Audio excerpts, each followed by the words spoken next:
Saudi അറേബ്യയിൽ ജോലി ചെയ്യുന്ന എൻ്റെ ഒരു പ്രിയ സുഹൃത്ത് ഇന്നലെ വിളിക്കാൻ ഇടയുണ്ടായി. അപ്പോൾ സംഭവം ഞാൻ അദ്ദേഹത്തിനോട് ഇങ്ങനെ സംസാരിച്ച സമയത്ത് അദ്ദേഹത്തിൻ്റെ വയറ്, അതായത് ഇവിടെ മുതൽ ഇവിടെ അടിഭാഗം വരെ 68 സ്റ്റിച്ചാണ്.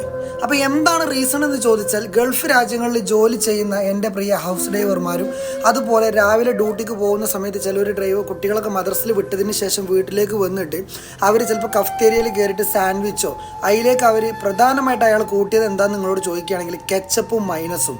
അപ്പോൾ കെച്ചപ്പും മൈനസൊക്കെ ആരെങ്കിലും സ്ഥിരമായിട്ട് കൂടുതലായിട്ട് കഴിക്കുന്ന വ്യക്തികളാണ് എന്നുണ്ടെങ്കിൽ, ചില ആളുകൾ കുബൂസിലൊക്കെ നമ്മളെ ബത്താത്തോസൊക്കെ പൊരിച്ചിട്ടതിന് ശേഷം അവർ മൈനസും കെച്ചപ്പൊക്കെ സ്ഥിരമായിട്ട് കഴിച്ചു.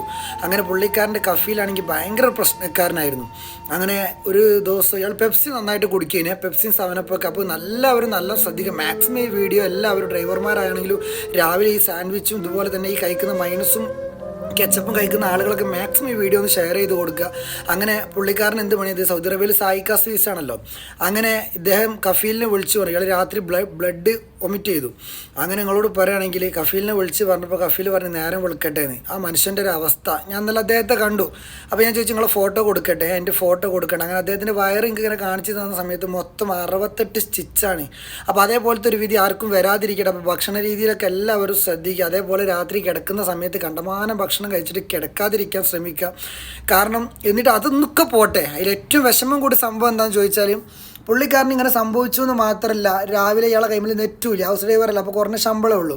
അപ്പോൾ അദ്ദേഹത്തിന് റീചാർജ് ചെയ്യാൻ പോലും സമയമില്ല. അങ്ങനെ ഡോക്ടറെ കൺസൾട്ട് ചെയ്ത സമയത്ത് ഡോക്ടർ പറഞ്ഞു ഫ്ലൈറ്റിൽ കയറി നാട്ടിലേക്ക് എത്താനുള്ള ഒരു സാഹചര്യമില്ല, അതിൻ്റെ മുന്നേ തന്നെ സീരിയസ് ആണെന്ന് പറഞ്ഞു. ഷർഫിയ ഒരു ഹോസ്പിറ്റലിലേക്ക് കൊണ്ടുപോയതിന് ശേഷം സ്പോട്ടിൽ ഈജിപ്ഷ്യൻ പൗരന്മാരായിരുന്നു ഓപ്പറേഷൻ ചെയ്തത്. അങ്ങനെ അദ്ദേഹത്തിന് വീട്ടിലേക്ക് പോലും വിളിക്കാൻ പറ്റില്ല. ഏകദേശം ഒരു മാസം കഴിഞ്ഞപ്പോൾ നാട്ടിൽ പേപ്പറിലും കാര്യങ്ങളൊക്കെ ഫോട്ടോ കൊടുത്തു നാട്ടുകാർ.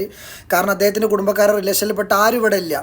അപ്പം ഈ വീഡിയോ അദ്ദേഹം ചിലപ്പോൾ കാണുമെന്ന് എനിക്ക് തോന്നുന്നുണ്ട്. അപ്പോൾ ഞാൻ അദ്ദേഹത്തിൻ്റെ സമ്മതത്തോട് കൂടിയിട്ട്, അപ്പോൾ ആരെങ്കിലുമൊക്കെ ഉപകാരപ്പെട്ടോട്ടെ എന്ന് വിചാരിച്ചിട്ടാണ് ഞാൻ ഈ ഓൺ വോയിസ് ചെയ്യുന്നത്. അപ്പം മാക്സിമം എല്ലാവരും ഒന്ന് കേൾക്കാനെങ്കിലും ഒന്ന് ശ്രമിക്കുക, ഷെയർ ചെയ്തിട്ടില്ലെങ്കിലും കുഴപ്പമില്ല. അതുപോലെ തന്നെ നമ്മൾ എന്തൊക്കെയാ, അങ്ങനെ മാക്സിമം ഒരു മാസം ഹോസ്പിറ്റലൈസ് ആയിരുന്നു. അത് കഴിഞ്ഞതിന് ശേഷം ഡോക്ടർ പറഞ്ഞിപ്പോൾ ഡിസ്ചാർജ് ചെയ്യാൻ പറ്റില്ല. വീണ്ടും 2 മാസം കിടന്നു.